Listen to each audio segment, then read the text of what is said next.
Hello, this is John from caveofprogramming.com, and in this video we're going to look at binary numbers. So if you already understand binary numbers or you're just immensely bored by the topic, feel free to skip this video, but I wanted to insert it here because it strikes me that before I talk about types, or maybe after I talk about C++ types, we probably should look a bit at numbers and computer memory for that matter.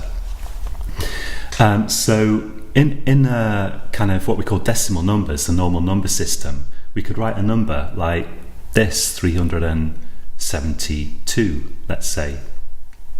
And what that actually means, you might remember from primary school, is it means 2 times 1. So this bit is 2 times 1. This bit is 7 times 10. So 7 times 10.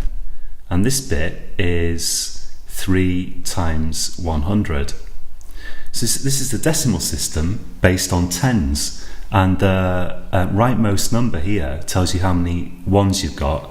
Then it's how many tens. Then how many lots of 10 times 10. Then how many lots of 10 times 10 times 10. Then how many lots of 10 to the power of 5, and so on.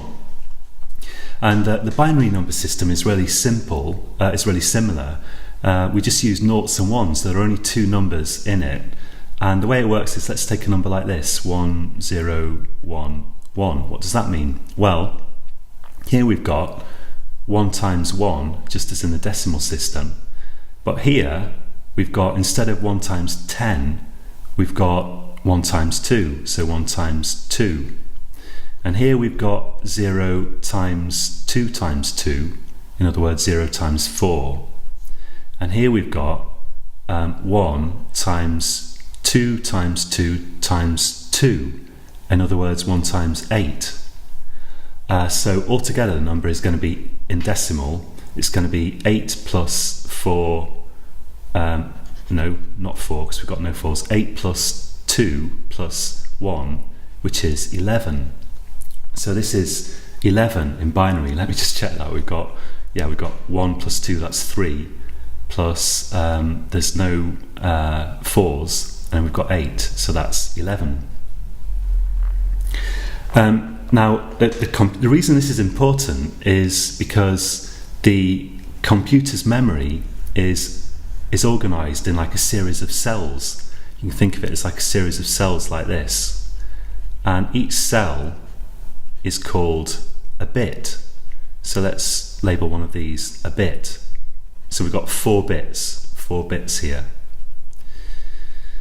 And to represent this number 1011, which is 11 in decimal, we could switch each bit on or off. So each bit has 2 possible states, which we could call on or off, or we could represent it with 0 or 1. It doesn't matter really what we call it.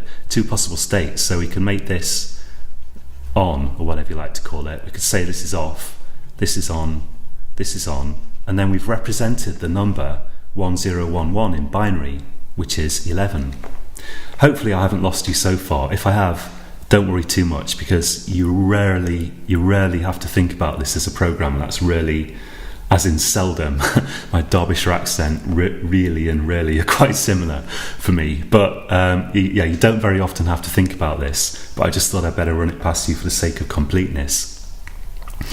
So that's binary numbers for you. And the other thing I want to mention is that bits in the computer's memory are organized into bytes. So a bit is 8 bytes. So let's have 1, 2, 3, 4, 5, 6, 7, 8. So we've got 8 cells here. Let's check this. 1, 2, 3, 4, 5, 6, 7, 8. And this is called 1 byte. So we've got bits and bytes. And there's going to be like a limit to what size number you can represent in a byte. And we're going to get onto that probably in the next video after the next one, like in the next video but one.